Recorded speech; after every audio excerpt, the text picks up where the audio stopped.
Welcome back. Well, the baby boom generation is facing one of the most pronounced retirement income challenges in history. They'll risk outliving their retirement savings. And my guest is Mark Henry with Alloy Wealth Management in Charlotte, North Carolina. Mark, it's good to see you. Welcome back. Thank you. Glad to be here, Scott. So recent studies show retirees fear running out of money more than they fear death. What are the factors contributing here? Wow, Scott, there's a lot that goes into that.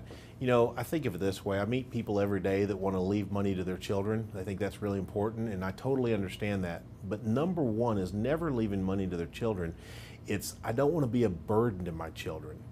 So this fear of running out of money is like, what if we live too long? It's kind of the fear of living too long. But wait, so if we're afraid of living too long, does that mean we want to die early? I mean, neither one of those sounds good. Here's where it all comes back to, Scott. You have to have a plan. It's unfortunate. I see people that have I don't like the word bucket list, but for lack of a better word, that's what it is. And so they have this bucket list, but they never do anything on it because they're afraid they'll run out of money. Then they get in their 80s, late 80s, and they go, wow, we didn't run out of money. We've still got plenty, but guess what? We can't do all the stuff we wanted to do.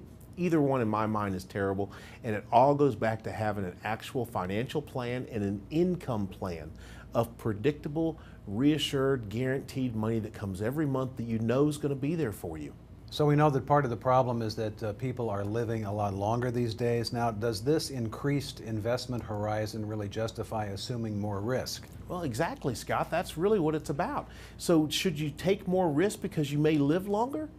Wow, I don't know that that works. So think about this. You finally retired, you've got this big bucket of money, and you've worked hard, you've saved, it's all there, and now we're going to risk more so maybe we can earn more so that if we do live longer, we'll have enough. I don't know, it doesn't really sound like a happy retirement.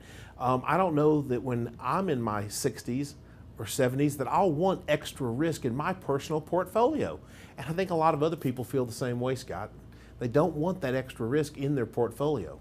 So then as people are living longer, talk about some of the solutions that would provide guaranteed income for 30 years or more and still provide protection from market losses. Sure, Scott. There's a lot of ways to accomplish this, but the bottom line is it goes back to the financial plan. You've got to have a financial plan where you know you have guaranteed, reliable, predictable income that's going to be reoccurring. I like to use a bucket strategy.